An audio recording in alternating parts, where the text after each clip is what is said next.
Yo, yo, yo. It's D.Arthur in the building.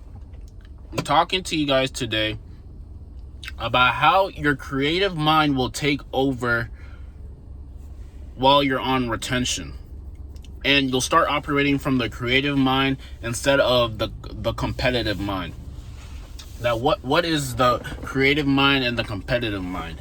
The competitive mind is the mind where the ego is involved. It's the mind where it's the mind that says, I have to drive sharp bargains.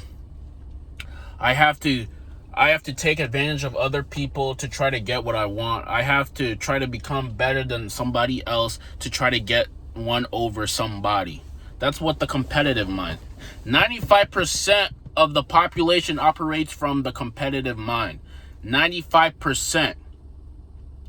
The competitive mind is usually the mind of the ego. The ego is what the competitive mind is usually what it operates. It's the mind that says that money is a zero-sum game, which means you have to take from other people to try to get ahead.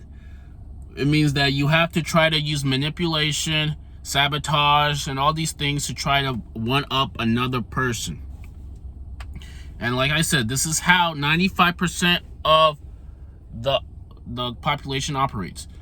Donald Trump usually operates from the competitive mind. He operates from the mind where he has to put himself above another person to make himself feel better. And this is what we like to call the competitive mind. Now, the competitive mind, if we're in terms of getting, let's say, accumulating wealth, you can create wealth with the competitive mind, because I guess Donald Trump would be an example of someone who used the competitive mind to create wealth and get what he wants. But the thing is, the competitive mind is not something that can last you forever. At some point, it can't last you forever. At some point, it's gonna wear out. It's gonna get old, and people are gonna figure out the games that you've played. So the competitive mind isn't something that you should be operating at times. The competitive mind is something that you should actually stay away from most of the time. Now, the creative mind is the mind that is similar to the Most High. It's a higher consciousness type of mind. It's the mind that operates out of the vibe of love. It's the mind that says that things can be created from formless substance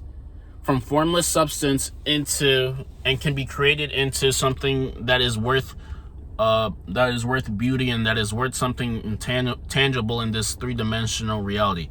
The creative mind is the mind where you're not driving sharp bargains to get ahead. You're operating off of, it's the divine operating on the thought process of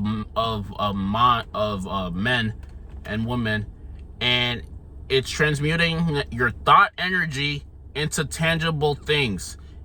For an example, money. It's operating from, let's say, the thing you think about is like accumulating wealth. Nothing in this three-dimensional world can be accumulated tangibly without first having the thought of it. And the creative mind is what operates when there's things that are untangible, things that you can't tangibly touch yet. It forms it in its mind, it impresses it on the subconscious mind, and then it transmutes it through physical expression, through physical reality. Now, when you're on retention, when you're on seminal retention, what's going to happen to you is that you're going to operate mostly from the creative mind. You're going to have, anytime you have a problem in your life, you're going to operate from a higher perspective of the problem. You can't solve problems if you're thinking the same way of the problem. You're thinking from the same wavelength of the problem.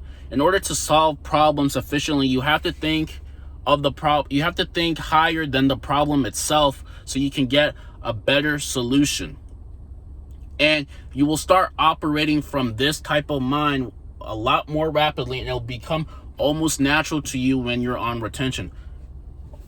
Also, when you're on retention, if you meditate and you're on retention and you soak in wisdom and you take, let's say, cold showers, you will operate from the creative mind a lot more rapidly.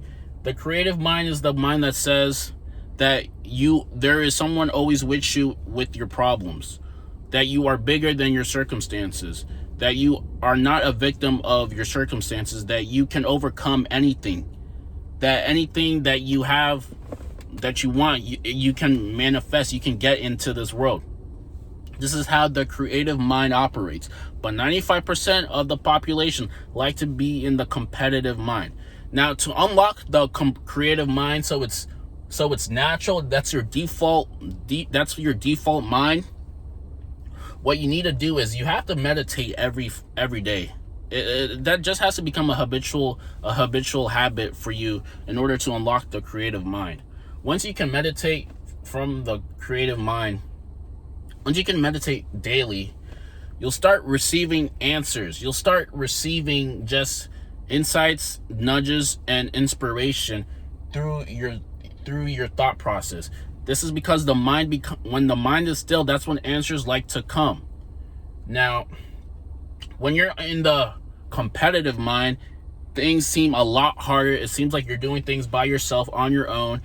You start asking questions like, how will I get a job? How will I survive? How will I get ahead? How will I make ends meet? How will I do this? The pandemic, how do I do this? How do I get ahead? How am I going to increase my income? How am I going to do these? All of these kind of problems are three-dimensional human-like problems that a lot of people seem to face.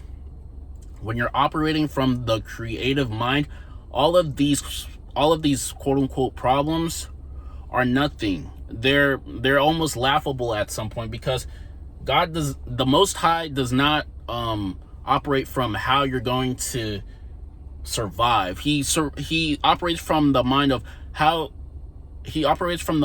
abundance. He doesn't even know what survival is. Survival is something that the ego tries to put in this world so you can feel stuck. And all of that is false. And you'll start noticing these things when you're on higher days of retention and you have gained a higher, let's say, consciousness or a higher vibration, and low level things just don't really resonate with you that much anymore. This is some science. Like, low level things, all these questions that are on the news, all of this violence, all of these other things that are at a very lower, let's say, lower vibe, they don't resonate with you as much because you're operating from the creative mind. The creative mind is the type of mindset that will help you solve all of your problems and live your life how you really, really, really want it to be. So if you're operating from, like all of these three-dimensional questions about like, how am I going to survive? The Most High has all of these answers and then some. So in order to operate, to get into thinking like him, you meditate, you ask for answers, you detach from the outcome of how things are going to happen for you, and you just let go and you surrender, and you let invisible forces, you let the Most High act on your problems, and you dissolve it, and it just becomes solved in some sort of way. And there's infinite possibilities when you're operating from the creative mind. Infinite possibilities. Anything can happen. There is no rules to any of this. There is no rules. What you really kind of see, how a human thinks and how the Most High Spirit thinks are two completely different things. The human mind thinks of struggle, thinks of survival, and things like that. The Most High thinks of abundance and helping co-create and helping higher consciousness great be the default mood for everybody, if that makes sense. So when you're on, the reason why when you're on retention, you start operating from the creative mind, is because since you're feeling better about yourself and you're just feeling good, the world has no choice but to give you solutions to your problems, to give you answers to your questions. This is usually what tends to happen when you're operating from the creative mind. The creative mind is very creative. There's infinite, like I said, there's infinite possibilities on how things tend to manifest themselves and carry themselves out. And also, when you're detached from the outcome, when you're no longer worrying about how things will happen, and you stop worrying about how things will, let's say, manifest for you, or how things will happen for you and how you will get by, that's when the creative energies of the world start acting on your problems and start fixing themselves for you right in front of your eyes. And things will tend to just magically fixate right in front of your eyes if you're operating from the creative mind. So make sure you're always operating from the creative mind instead of the competitive mind, because the competitive mind can get you so far, but the creative mind can get you really where you really want to be, and then some. The creative mind can get you even more than you even asked for. So if any of this makes sense, apply it. But if it doesn't make sense, maybe ask a question and then we'll solve it. But like, comment, and subscribe below. Also, I put down a video training series on how you can effortlessly attract anybody that you want in your life, if that's what you want. So like, comment, subscribe below, and we'll see you in the next one.